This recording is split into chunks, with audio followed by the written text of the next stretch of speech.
D'où vient-il? Comment en est-il arrivé là? Pour qui jouera-t-il la saison prochaine? Pourquoi intégrera-t-il sous peu l'équipe de France?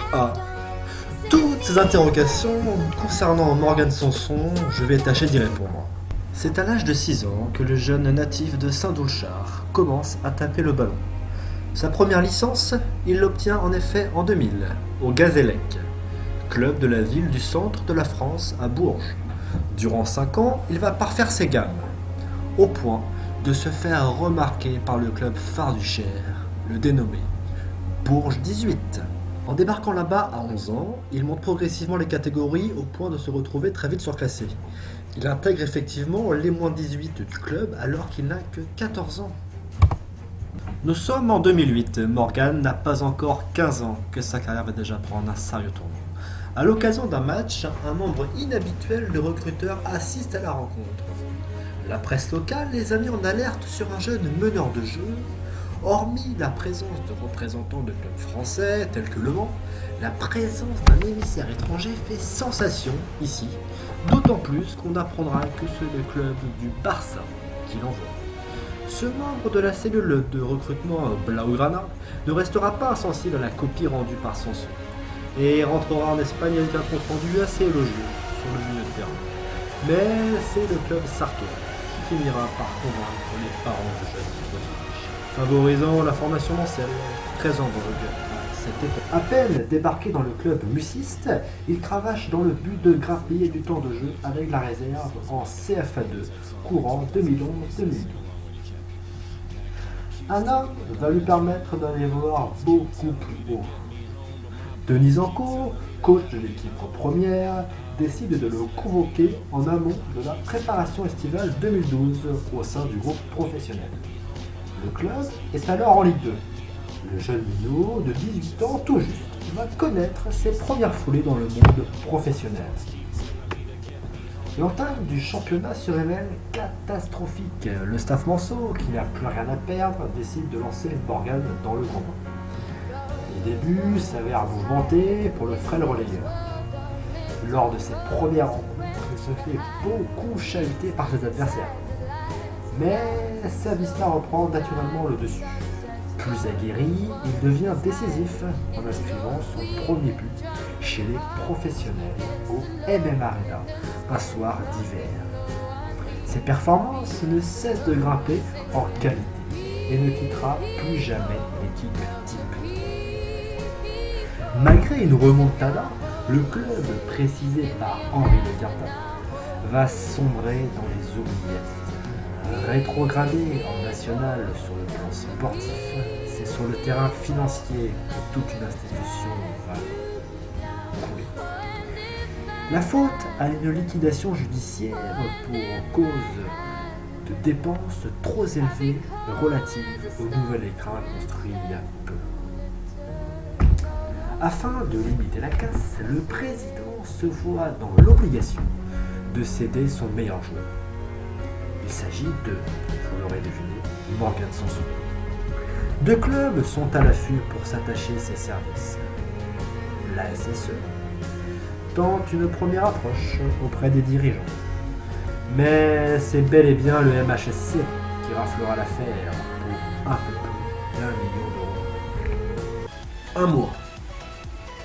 C'est le temps qu'il aura fallu pour se frayer un chemin dans le 11 de départ concocté par Jean Fernandez, coach de Montpellier.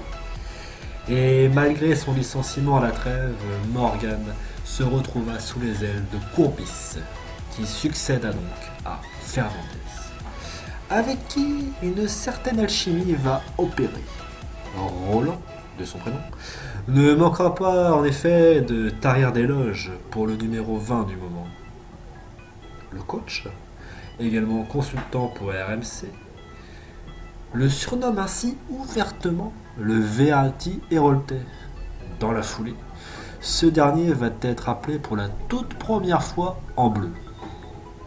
Sagnol, sélectionneur des espoirs, fait appel à lui pour la réception des Pays-Bas.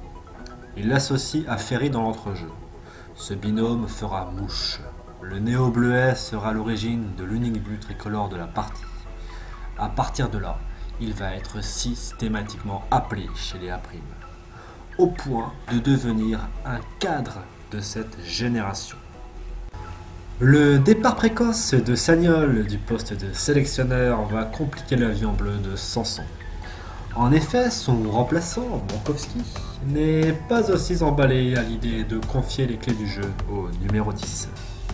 Cela va se traduire par une non-titularisation du joueur pour un match qui revêtait pourtant d'une extrême importance. Il s'agit ni plus ni moins du match retour en Suède, comptant pour les barrages de l'Euro. C'est à ce jour les derniers pas de Morgan en tant qu'international. Mis de côté ces déboires-ci, sa situation en club est tout autre. À l'issue du premier exercice sous le maillot paillard, il va en effet truster le top 4 des révélations de la saison. Cette médiatisation aux yeux du grand public va attirer l'appétit de certains clubs lors du mercato. Deux clubs russes, un italien, voilà ce qu'il en ressort d'après Louis Nicolas.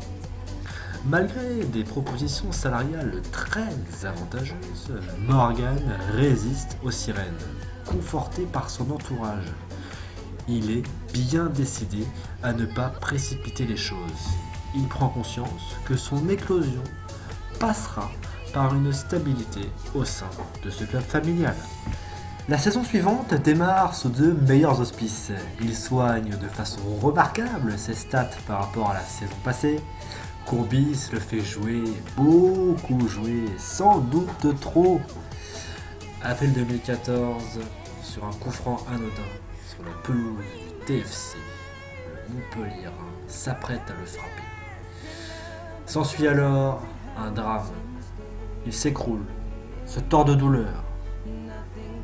Sorti illico de la pelouse, son entraîneur l'a très mauvaise et déclare en conférence de presse au stadium: au-delà du match de ce soir, ce qui nous préoccupe le plus à l'heure actuelle est la perte de Morgan Sanson sans blessure. Le lendemain, la sentence tombe. C'est une rupture des ligaments croisés. Il en a pour 6 mois d'indisponibilité. Là, durant une bonne semaine, le joueur va traverser la période la plus difficile de sa vie d'homme, de son propre aveu.